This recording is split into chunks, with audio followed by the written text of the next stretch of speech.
Dagdagan pa ang bilang ng mga nasawi dulot ng pagbaha sa malaking bahagi ng Mindanao. Ito ay base sa latest report ng National Disaster Risk Reduction and Management Council.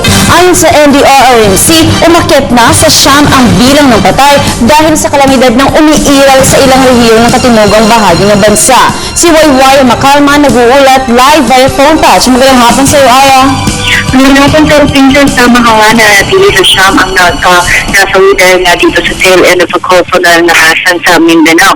At biglaan ng halaga ng pinsala sa Mindanao dahil sa tail end of a cold front na 2 linggo na nilang nararanasan.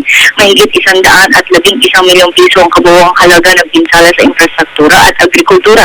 Mas malaking halaga ng pinsala sa infrastruktura na umabot sa 72 milyong piso.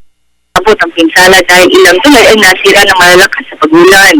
Patuloy na gumaganda na ang panahon sa Region 11, Region 12 at Caraga Region na naapektuhan ng ulan.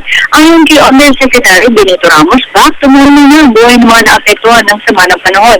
Halos 80% mga residente na ang nakabalik na sa kanilang mga tahanan matapos magpalipas sa bulang gabi sa mga evacuation centers.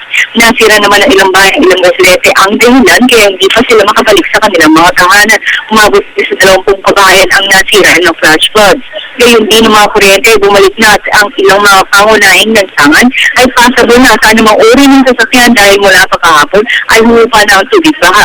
Sa kabila niyan ay patuloy pa rin bibigyan ng release boots ang lokal na pamahalaan ang mga residente na nanatili pa rin sa mga evacuation centers. At yan mga pinakalitas update mula dito sa NDRRMC.